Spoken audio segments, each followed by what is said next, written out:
No. All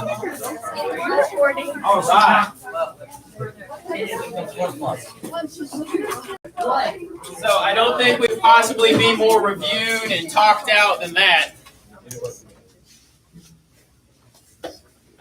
We have tidied up Greece, we have tidied up admin, we have talked about grades, and blah, blah, blah, all that stuff, right? So let's dive into the grades of Rome. Now, this is going to be a little on the fast side, right? Some of you are going to get sucked into writing what's on the screen. And I get it. I'm okay with that. You want to jot down the answers. You want to get it word for word, all that stuff. But when I move on, inevitably, someone's going to be, oh, no, go back. When I move on, let me move on. I will post these slides, okay? And also, here's the other thought. It's not about getting it word for word as much as it is soaking it in. And then really, the most valuable thing is putting it in your own words. I get it. Some of you want to copy it down word for word and have it exactly like it's on the screen. But the most valuable learning technique, strategy, would be to put it into your own words. So, all right, all that's the setup. Here we go. Well, first of all, let's talk about how it all ended with Greece, right? Let's see, how do we move on from the Greek Empire? Now, I want to correct something on myself. I think I said it a couple times and I said it wrong. Greece was not an empire as much as it was a civilization. Okay, there was not a united Greek government, a single Greek military. And if I use the word empire, which I think I did a couple times, let me take that back. It wasn't the Greek Empire, it was a Greek civilization, a bunch of shared culture and values and geography, but the whole city-state concept kind of negates the idea that it was an empire. Each city-state was its own government, was its own military, and then it had its own unique culture. So to say Greek or ancient Greece, we're not talking about an empire as much as we are an entire civilization. But there was a fade away of the dominance of that civilization. And the real turning points, the real crack, the real culmination, if you will, was when the Greek city-state of Corinth fought the Roman Empire in about 146 BC. Okay, so we're on the pre-Jesus side of the timeline. And that was the real decline, the turning point in the decline of the Greek civilization, okay, when they fought the Romans. So these two cultures came head-to-head at one point. It wasn't like a passing of the baton or, it's Greece's turn and then now it's Rome's turn. I mean, these two cultures interacted and commingled with each other to include having military battles and military conflict. Now, the Romans, in rising in their own dominance, they respected a whole bunch of Greek culture. They adopted a whole bunch of religion and mythology and architecture. Added to, changed, had their own opinion about, but they adopted a whole bunch of this Greek Greek culture, and we see that extending into the whole length of the Roman Empire. So that's why this time period is called the classical time period.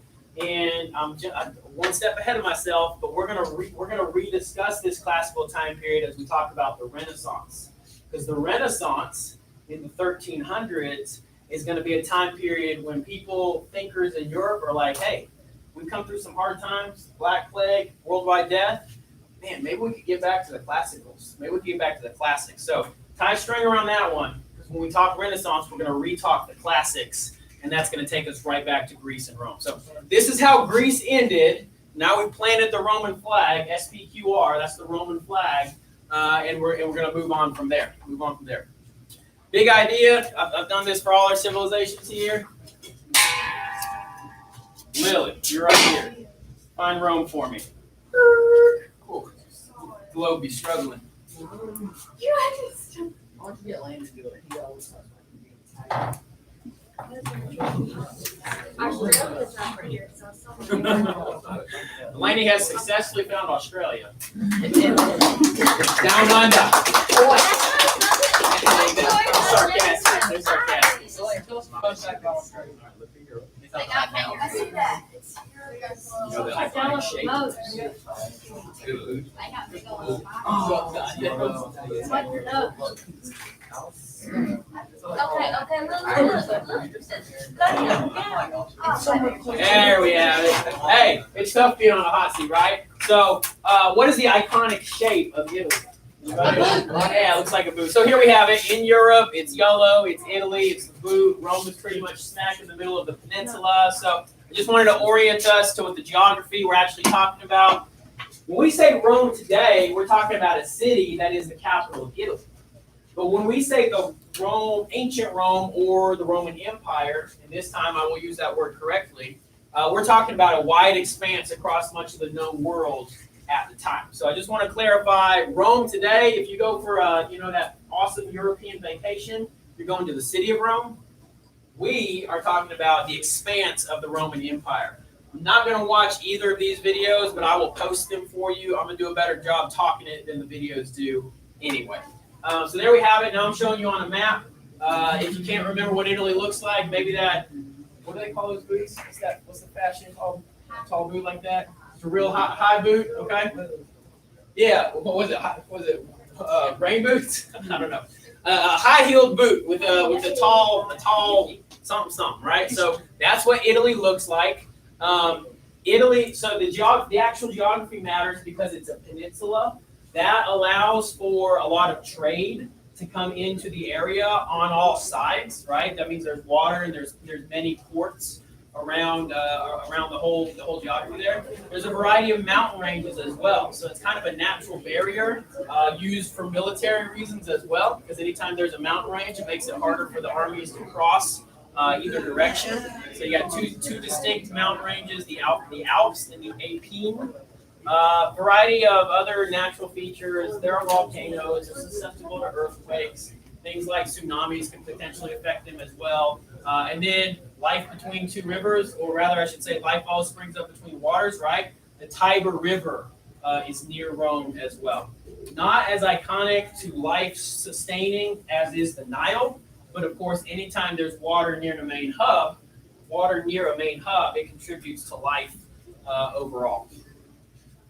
Fun way to think of it is that the heel points towards Greece, the toe points towards the island of Sicily, and then the Alps mountains could be the shoelaces of that boot. I'm gonna move on from this slide. This is where I know some of you are gonna be like, I'll post all this stuff and you can tidy up your grapes after that. Here, a little bit of a better picture of all of it together, so you can see how the variety of mountains on the peninsula. The Alps to the top, and then we have Sicily, and then Greece is a little bit off the screen there. This is a better example showing how the heel points towards Greece. So you can see how these societies would commingle because they're geographically close to each other. Here is the expanse of the Roman Empire at its max, which was 117 AD. So now bring it past the Jesus part of the timeline, about 100 years later. This was the maximum extent of the Roman Empire. From this point onward, there is a decline or a crumbling, and we're going to talk about all the reasons for the fall of the Roman Empire. But this was the maximum extent of the Roman Empire. At this time, one in four people on the face of the planet were under Roman rule. So that's 25% of the world's population. Remember the population video we watched pretty early on? We don't have a whole bunch of dots popping up in North and South America just yet. So this is where the population density is. And today you're like, oh man, I could fly over that in an airplane in like 2 hours. Geographically, it's not the widest expanse that you could think of, but at the time, it encompassed 25% of the world's population. So that's pretty significant. Here's a bit of just a blow up so you can see it a little bit larger. And then I think this next picture really puts it in context for us. These are modern day borders. So we can understand a little bit better Spain and Portugal, North Africa, which of course gets us Egypt, Morocco, France, England. Here is modern day Italy, Turkey, Iraq. So I think it makes kind of brings it home when we see all the modern day countries that had Roman influence. Now, cut to the chase just a little bit. Remember I said 117 AD was the maximum extent. Fast forward about another 150 years. In this world history story, we don't talk about declines like overnight, right? And kind of keep in mind that you watch your own country's history, right? We're not seeing a decline overnight, but rather across decades and even centuries, the fall of an entire civilization or the crumbling of what once was strong and then now becomes weak. So 150 years later, there is a split in the Roman Empire. And the western half becomes called the Western Roman Empire. The eastern half becomes the Eastern Roman Empire, which is commonly called the Byzantine Empire. So I'm not going to elaborate on that quite a lot right now, but just pointing out that as it got too large, they basically had to come up with, they had to decide that, wow, we're too large to govern, so we need to split ourselves in half. And that's a pretty unique observation, to actually give away power, or to give away land, so that you could become more governable. All right, the geography, that was pretty fast. Moving on to the R, religion. So the big summary is that Roman religion is polytheistic. Poly means what?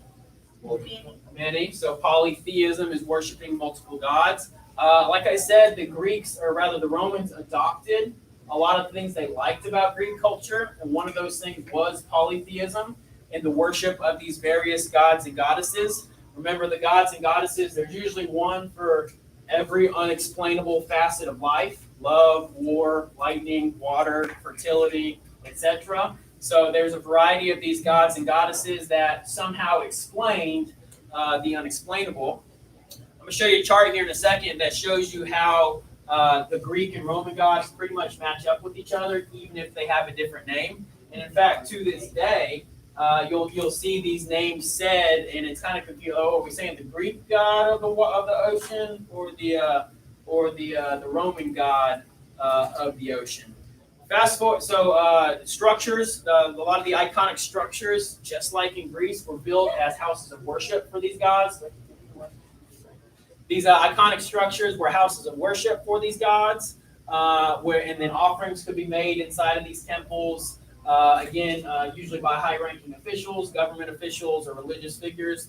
Fast forward a little bit, and this is actually going to be our entire Wednesday. We're going to talk about the collision of Rome and Christianity. But fast forward a little bit in terms of your grapes right now, you can write down that in the early 300s AD, the Emperor Constantine actually declared Christianity as the official religion of Rome. So if you know anything about life before then, you can probably know that the Roman authorities persecuted early Christians, Jews and Christians. So it's pretty interesting that eventually Christianity becomes the official religion of the empire. So that's a big fast forward. We're gonna tackle that a little bit more on Wednesday. Here are some of the Roman gods, and then if you look at the right-hand side, you can see the Roman to Greek equivalent. So what is something that stands out about the Roman gods? Like, just you can look at the cartoon pictures, or you can look at the chart. What's something that stands out about the Roman gods and goddesses? Say it again. Say it louder for the people in the back. A lot of our planets are named after Roman gods. TJ? Also, somehow Apollo stays the same. Okay, good observation. Apollo stays the same. But Mercury, Venus, Mars, Pluto, and Jupiter. Okay, those are planets in our solar system. I'll show you this one as well. It just kind of elaborates on the same. That's Roman gods and goddesses. Here we go. This is the one I wanted to get to. So this shows again that side-by-side comparison of the different names and what they're associated with. Anybody ever seen the movie The Martian? The Martian with Matt Damon. He goes to Mars. Yeah. So he's going to Mars, and his aircraft is called the Ares. Isn't that awesome? He's going to Mars. It's a mission to Mars, which is the Roman god, and their aircraft or their spaceship is called the Ares. I always thought that was pretty pretty creative writing there as well. And I think their space station has a unique name as well. But I get off track there. CJ, what's up? Just another random fact Please. about it. In Greek mythology, Ares was kind of seen as the downside or ruthlessness, Okay. aggression. In Roman mythology, Mars was kind of seen in a little bit more of a favorable light. Okay, more like the heroic side of warfare. And Athena and also Minerva was seen as the strategic and with the wise side or the better side. Okay, so there's a foil there, kind of an opposite. That's good. I've told you guys up front, I'm not the mythology expert, so Egyptian and Greek and Roman, and I love it. So it is fascinating to some students, and like it's their area of expertise. So TJ, I really appreciate you sharing that. Our big takeaway needs to be that they were polytheistic and they had many gods for many aspects. And then the fun and unique facts like that are extra. And TJ, thank you for sharing that. I love that. Maybe someday we'll have enough time to really dive into Roman mythology. But for now, this class we gotta move right along. Oh, here's another foil. We say that a lot, right? Poseidon and Neptune. Those words get said a lot, and I think people don't understand if they're saying the Greek or the Roman. All right, moving right along. I want to acknowledge Judaism, right? I said we're going to elaborate a lot on Wednesday, and we are. But Judaism was seen as a client of Rome. So whose parents in here work a job where you have a client, right? Whatever business you have, your parents have clients. TJ or Jackson, what client situation do we have? Banking. Okay, so anyone who comes to the bank is a client. Anyone else? Christian? Mentally ill people. Your mother or father Mother. is a practitioner, You know, and the people she sees are her clients. Okay, got it. My dad was, he sells, dehumidifiers for pollution. He sells these items, and the plants that he probably goes and talks to the clients, and he tries to make the sale, something like that. Good. Who else? Anyone else? I'm trying to bring your life into it. A lot of real estate would use the word client. Any type of sales would use the word client, right? I'm going to go see a client today. Now, I don't have clients, right? I don't see y'all as clients. That's not the appropriate use of the word there. My wife is a nurse. She doesn't have clients. That's not the appropriate use of that word there. So I'm just trying to make the point that a client is a business transaction a little bit, right? So Judaism, or you can phrase the Jews, the Jewish faith, the Jewish organization, they were a client of Rome in that they had their own government, they had their own police force, and they had their own temple guards. I know kind of ahead of ourselves a little bit because we're going to have a full-on religion week where we really dive into the history of Christianity and Judaism and Islam. But I'm trying to give you a little upfront now. Judaism is almost like this government inside of the government. Now, of course, that leads to a lot of potential conflict. Rome needed the Jews to know that they were the big boss, but the Jews were always fighting for elbow space, always trying to be their own organization as well. So naturally, we're going to have a push and a pull, a tug of war over power, and then eventually it's going to yield into an entirely other offshoot, which is Christianity. So again, we will elaborate on Judaism, Christianity, and Rome on Wednesday, but under the R for religion, you could put all the things we've talked about so far. Polytheistic, gods and goddesses, but also Judaism as a client, and then an offshoot of Christianity, where there's centuries of persecution. However, eventually it becomes the state religion of Rome. It becomes legalized first, and eventually the full-on state religion of Rome. We're going to talk about all that again on Wednesday. So just giving you kind of the up top right now. So that's the G, the R. Moving right along to the A, the achievements. Just like many of our early civilizations, Rome is known for some iconic achievements. Let me test you without looking at the screen for so much. What do you know as some of the achievements of Rome?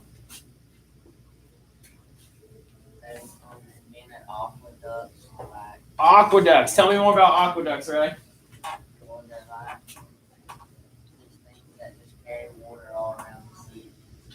Yeah, he said what he said was carries water all around the city. That's a perfect definition. We might think of a water tower that sends fresh water through the pipes, and then I turn on my sink and I expect it to work every single time, right? Have you ever once turned on your sink and not expected fresh water to come out of it?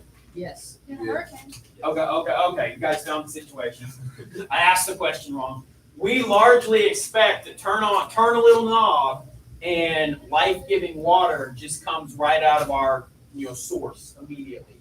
That has not been the case for much of history for many, many people. So it's actually very developed that the Romans were able to move fresh water throughout their city to the places where they needed it. Not a centralized well where you had to fetch your water. Not a faraway river where you had to go and pull water and then bring it back to your home. the Romans kind of had these early water piping systems, which they called aqueducts. So, Ray, thanks for bringing that up. And I elaborated a little bit. Anyone else? Something that the Romans created? All of Rome in a day, right? Rome was built in a day. Okay, so Ray mentions the Colosseum, and we can expand that to say a variety of architecture. The Colosseum, which is this, if you look at my poster back here, I know these posters are on the wall, and you probably just look right past them all the time, but that picture in the middle there is the Colosseum. Still, part of it still stands today, but at its peak, in its heyday, it was the stadium of stadiums. It was used for gladiatorial battles. It was used for the emperor to host, pageants, showing off his might and splendor, all that kind of stuff. So, and we can expand that into a variety of architecture. Okay, Roman architecture took a whole lot of Greek influence and then added its own flavor to it. And so, Greek and Roman architecture is still iconic today as well. You see there, what's on the screen is a variety of weapons and military tactics. Yes, the Romans pioneered some military tactics that ultimately beat out Greek military tactics. Now, they didn't go head-to-head with the Spartans in that Battle of Corinth, so I'm curious if the phalanx would have won out against Roman legionnaires. But the Romans used a shield also in a very inventive way, and I'll show you a video on that tomorrow. Tomorrow, we're going to do the fun facts of Rome. So if I haven't said it yet, today's the grapes of Rome. Tomorrow is fun extra facts of Rome. And then Wednesday will be Rome and Christianity. So that's why I'm kind of going fast on big ideas today, because tomorrow we're going to dig into some fun facts just a little bit more. A couple more big achievements. You see two of them that Ray brought up, architecture and the aqueduct. Roman roads. The Romans are famous for having built, it sounds so simple, right? But roads. Actually, Roman roads were very advanced, not just for their time, but even for still today. There are still miles of Roman roads still in use across Europe today. I feel like the Georgia Department of Transportation should consult with some ancient Roman engineers, because the potholes we have on our, 10-year-old roads, certain roads that are in their infancy and we have potholes on them, these Romans, here's an actual Roman road. 2-year-old modern road, potholes, 2,000-year-old Roman road still in use today. So maybe some of these modern engineers, modern road builders should consult with the ancient Romans on how to build a road.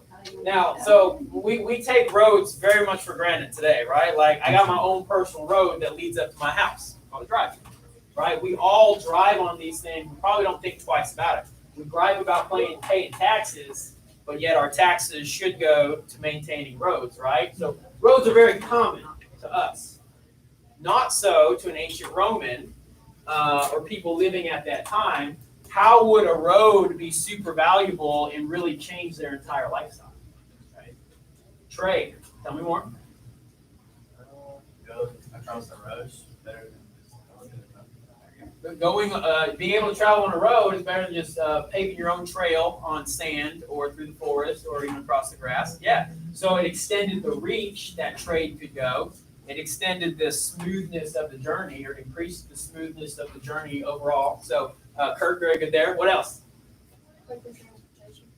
Transportation in general. Yeah, maybe probably weren't traveling for leisure. Okay, much like I'm going to go on a vacation, but it extended the distance that people could travel in their lifetime. Instead of being confined into a pretty small area that we would call home, they were able to travel elsewhere. We're talking about trade, and that, I think that implies goods, and actually, like, I send my goods 1,000 miles away, and then I bring other goods in. What else can travel on roads? Carriages works in the trade. Horses? You guys are stuck on the actual tangible item. Say it again? Ideas. So as people travel, their ideas travel. So, and as we connect with the known world at the time, we're sharing ideas. So Roman roads also contributed to the sharing of ideas. Here's how a road was actually made, and this is why I kind of poke at the engineers. they didn't just lay down some stone and hope it worked. They had a very intricate build of these Roman roads, which is why they're still in use today. Now you can see the top of them are generally cobbled. We weren't dealing with asphalt or the molten tar that gets fixed into the roads that we know today. They weren't smooth per se, but they are still in existence today. So that should be worth something as well. Little side fact here that the Roman road was typically the width of 2 mules and carts. So we got 4-lane we got 4-lane highways, we got 8-lane superhighways, all this stuff today. Most Roman roads were the width for 2 carts to be able to pass each other, go in opposite directions, or I suppose theoretically 2 of them going along the same direction. This width is related to the width of modern day U.S. Railroads. We decided, hey, if it can travel on a Roman road, if it's 2 mules wide, that's how wide a train should be as well. So as we started building trains, that's how we decided how big trains should be.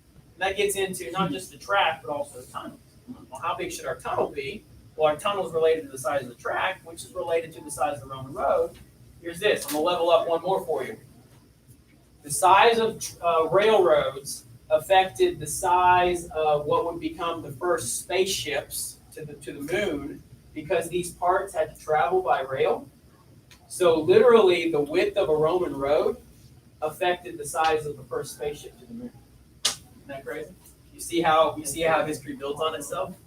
If the width of the Roman road had been different, maybe the width of rail would have been different, and then the width of the spaceship would have been different. But no, the Roman road has affected the size of the first spaceships to the moon. Just one more example there of a Roman road still in existence today. All right, G.R.A.P.E. On to the politics. Man, you could try to become a Roman political expert, and you'd probably still run out of time in your life for all the reading you would need to do. We are not going to memorize Roman emperors. We are not going to talk about all the backstabbing and palace folklore and intrigue and like who was supposed to be born into the throne versus who was elected to it, blah, blah, blah, blah. We're going to say this much. Rome, similar to Greece, is known for being a republic, which means that the citizens elect their leaders. Again, that means male and landowner is a citizen. So Rome is known for being a republic, similarly to Greece and similarly to the government you live in today. There's 3 branches of government. So one makes the laws, one enforces the laws, which would be our president and our executive branch, and then one branch was judges. Okay, so essentially legislative, executive, and judicial, not all that different from today. Because of these 3 branches, they have natural checks and balances, which is similar to the reason we have our government today. A lot of our government, as I teach U.S. history, as I now teach U.S. history, I understand where I can emphasize key points in world history. And then when you're in my classroom again next year, I guess if you want to be, I don't know, if you want to be in my classroom next year, I hope I'll be able to reference backwards and say, hey, remember when we talked about that? And you're like, yeah, I do remember when we talked about that because you made it very interesting. And we'll be able to just be a little bit farther ahead in U.S. history. So we can see here how our government begins with these similar ideas of the Republic of Rome. Now there is a bit of a difference in the headship, whereas we have one executive who is the president. They actually had a rotating consul is the right way to say that. They only served for 1 year, right? Whereas we serve, our president serves for 4 years and possibly reelected. Their consul served for just 1 year, and then their praetors was the level below that, and they were also on a rotational basis as well. So I'm not making you into a Roman government expert. That's just a little bit of a beginning point, and really, as much as you understand our government, you can start to understand the Roman government as well. The Senate is something that was iconic in Rome. And in fact, if you're a Star Wars fan and you want to talk about the Senate of what's her name, Queen Padme, like she's the chief, and then there's all the senators and such. The Senate in the Star Wars universe is very similar to the Senate of Rome. So there's a bit of an inspiration there as well. Of note, sometimes during war times, these leaders would dispense with their Republican ideals. They would walk away from the fact that they were somewhat democratically elected, and they would become dictators. And that's going to lead to problems. How long are you the emperor? It was your turn. Your turn is up. You're supposed to leave. Oh nope, I'm staying in power. I am now a dictator, and that's going to lead to obviously a lot of war and conflict. Here's one of your mega themes of world history: people in power will always try to stay in power. And we see that time and time again. We can walk it modern, right? We can look at warlords. We can take it to Hitler, right? Because if you can make a comparison to Hitler, supposedly you're doing well to teach history, right? People in power will always try to stay in power, and we see that across time and space, all in history. All right, we will talk a little bit more about emperors, but that was just like that was a once over the world on politics. You guys are taking good notes today. Remember, we got to lay the foundation so that we can understand it, and then we can get into a couple of more interactive activities throughout the week. Economic, largely agricultural, right? Many of Rome's population was farmers. Crops were grapes, olives, and grain. Kind of already mentioned it's located on a peninsula, which opens it up for a variety of trade. Many ports, right? You're not just limited to one port city, but the fact that your whole country is coastline gives you the opportunity to trade from all directions. They're known for creating a standard system of money. And then much like the other early civilizations we talked about, they were tinkering with math as well. So weights and measurement. So they're building upon what the Sumerians created with base 60s. They're building upon what the Indians came up with, starting with a 0, the Hindu Arabic numbering system.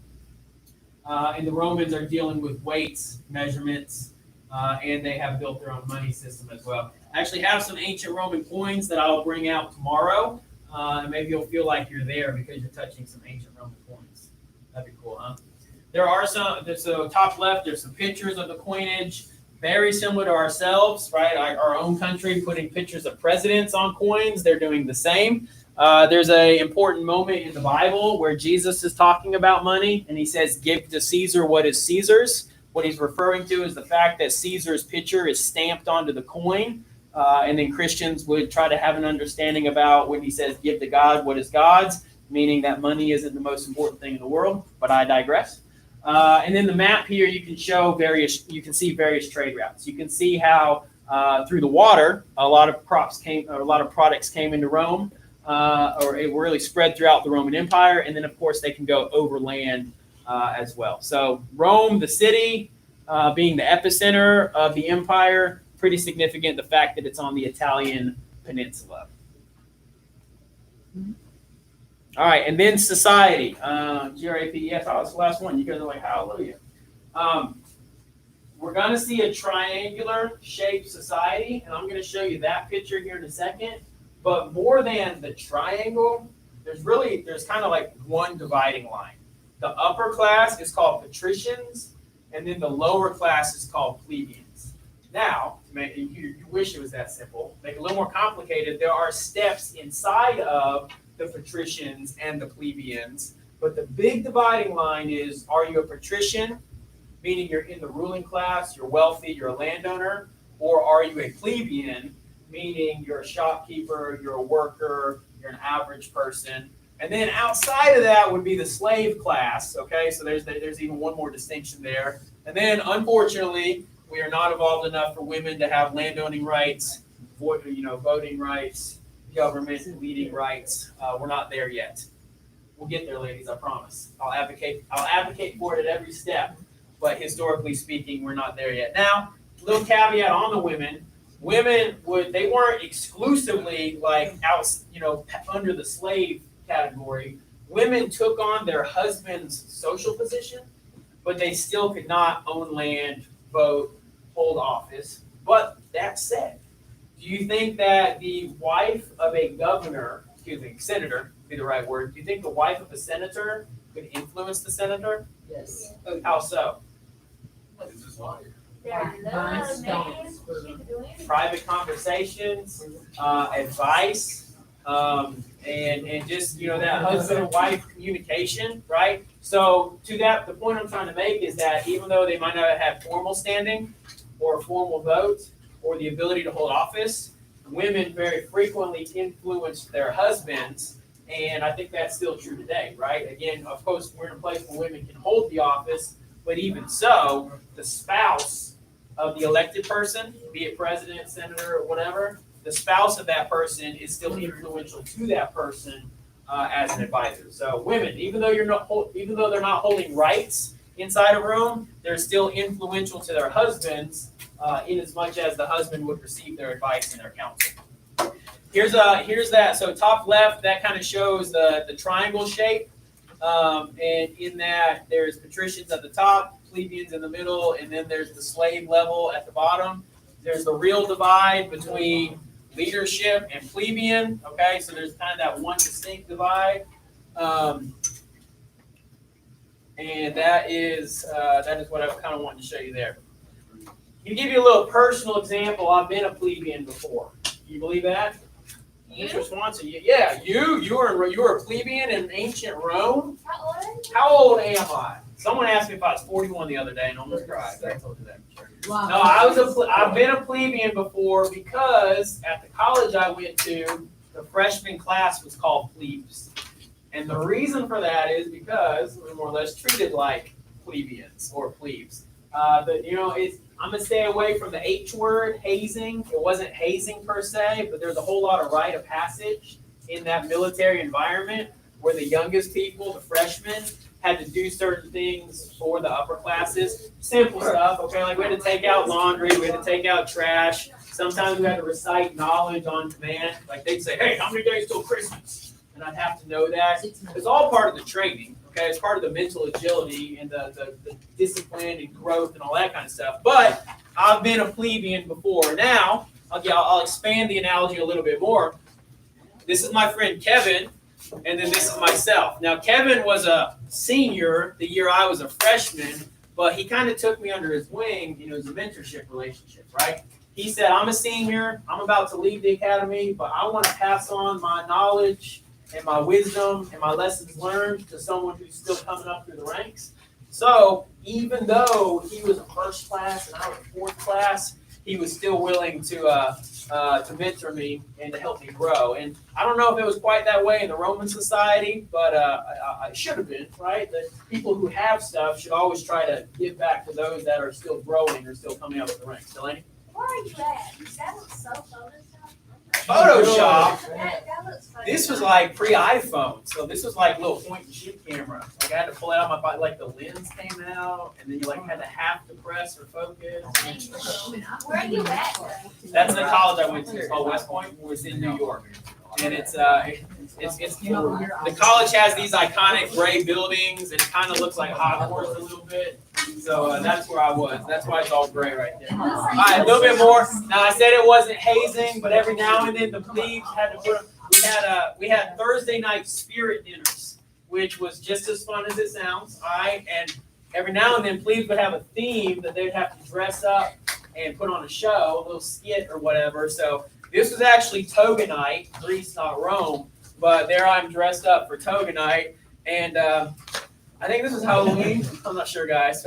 That's village people. And then, however, every now and then there's retaliation of the plebes. What do you think's going on here? A prank is a good start. You see the bed. Where is the bed? In the shower, in locker. Yeah. So we took a patrician, if you will, right? We took an upperclassman's whole room setup and we moved it into the locker room. And then actually, this is his jacket. Okay, I'm wearing his jacket, and it's almost like a ha-ha, we got you, right? Obviously, we took a photo and all that. So every now and then, the plebes would get to rebel and kind of stick it to the man a little bit there as well. So James Booth, that's for you. James is a friend of mine. At the time, of course, we were kind of picking on him as an upperclassman, but James went on to become a good friend of mine for a long time now. So I've been a plebeian before. I know what it likes to be I know what it's like to be at the lower ranks, and I think it's kind of fun to say that the West Point culture still uses this language from the ancient Romans as well. All right, here's what I'm going to do now. I am going to right now. We have 15 minutes. Yep. I'm going to make a Google Classroom post, and if you want to get a Chromebook, you can. If you can access it on your phone, I'm cool with that, okay? So we don't have too much chaos going on with Chromebooks getting out and whatnot. But I'm gonna make a post right now, and it's what it is. It's a website that it's an educational website, okay? It breaks down ancient Rome very well. You will see on the right-hand side, you'll see a navigational menu. It'll say social order. It'll say a day in the life in Rome. Just browse this a little bit. Add to your grapes if you need to. I would really say go to the social order tab and see the different levels of the social order. You're going to see women. You're going to see senators. You're going to see soldiers. You're going to see slaves, and a couple others as well. So give me a chance to actually make that post. I'm sorry I haven't done it yet. And then you can just browse that for the next 10 or 15 minutes, okay? Good talk. Pretty cool. I'm gonna get one because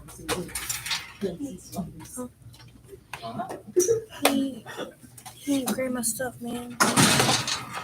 I didn't mean to post that quiz. I'm sure that none of you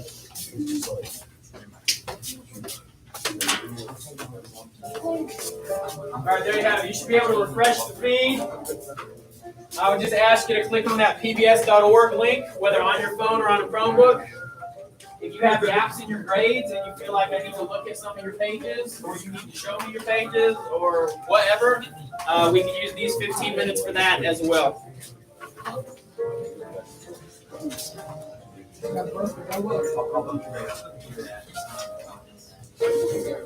My opinion was that it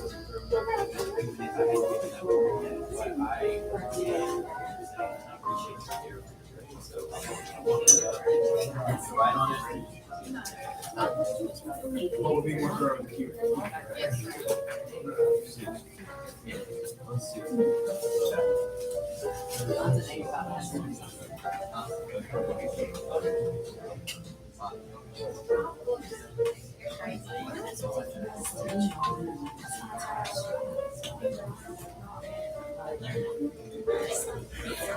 Eating bar.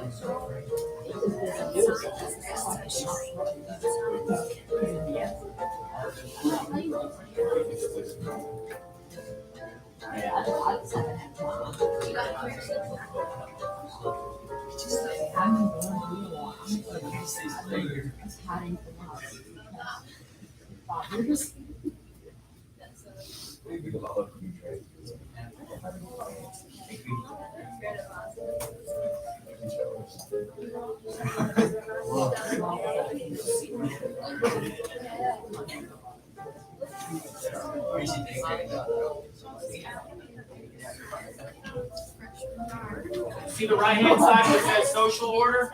This is a really good website, guys.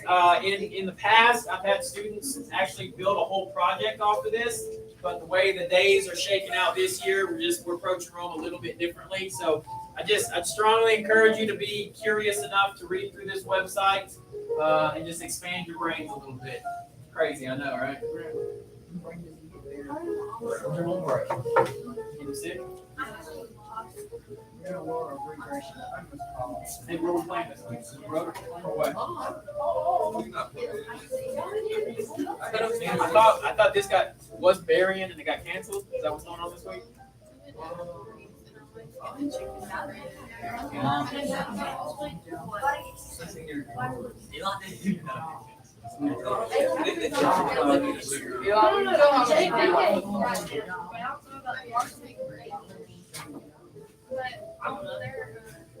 I just go to practice. It's just awesome about trying. I want to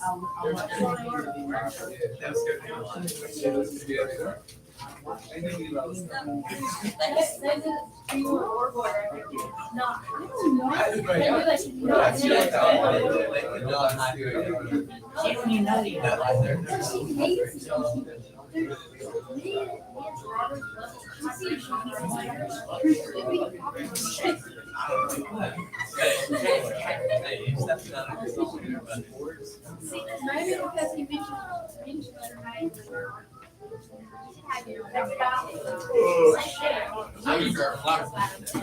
Every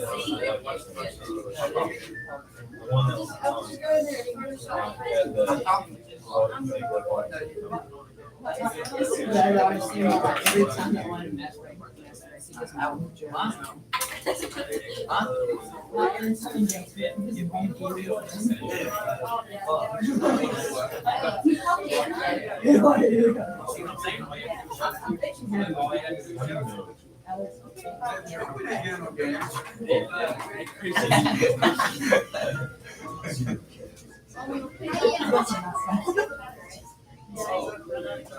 Oh, that's a funny joke, but it.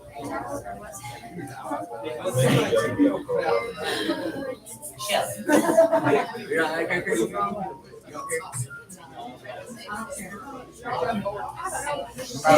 This was your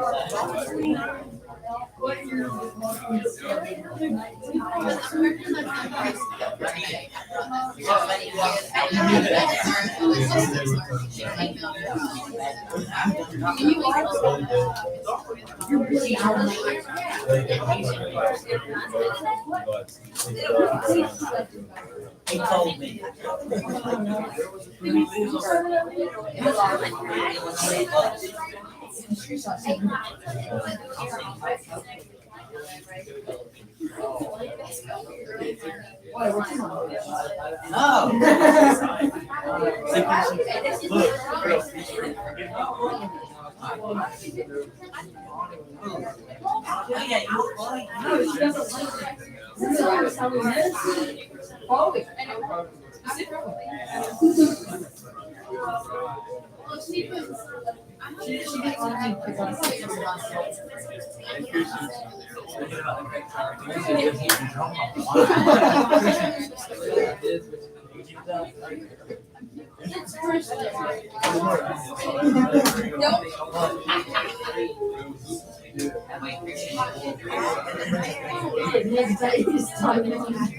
Bro. Now I know the right reason she always brings up the issues. She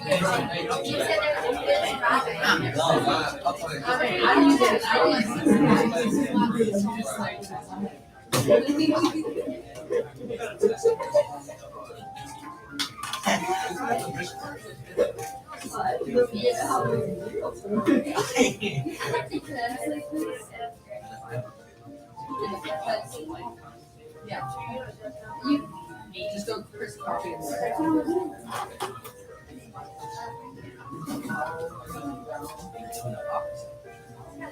Look at all those words.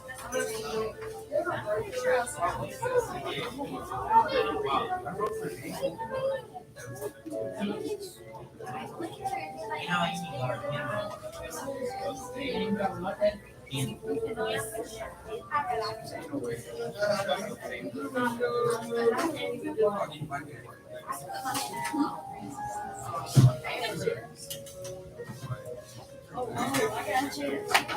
Alright, I appreciate y'all letting me catch up a little bit. If you please just be digging into that page and learning stuff.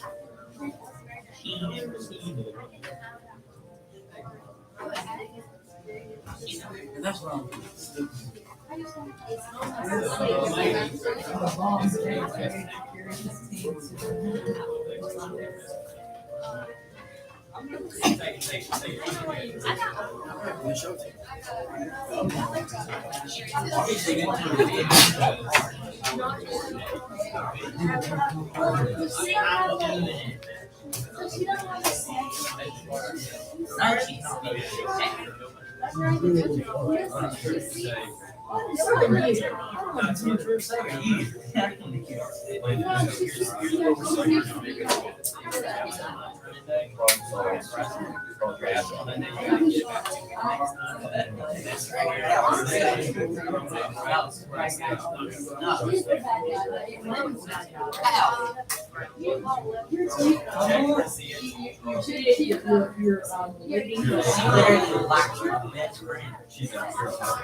I'm kidding. Yeah,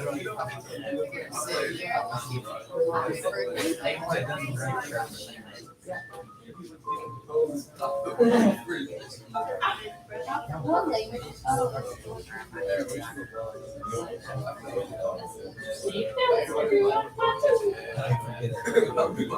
Actually, it's funny. So Landon, let's see, had problems with floating, goes on a break, doesn't know if it's a committed break or not, Landon. He ends up trying to get out to go with different food, and then ends up getting back to a She floating. tried to go. I know you did not call them. Okay? I Was it during or after break? That's Okay. her sister. Okay, but it was there.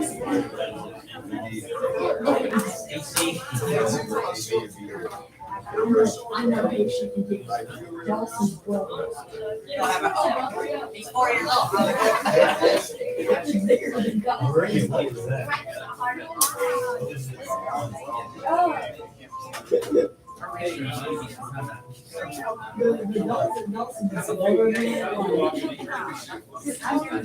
never seen her.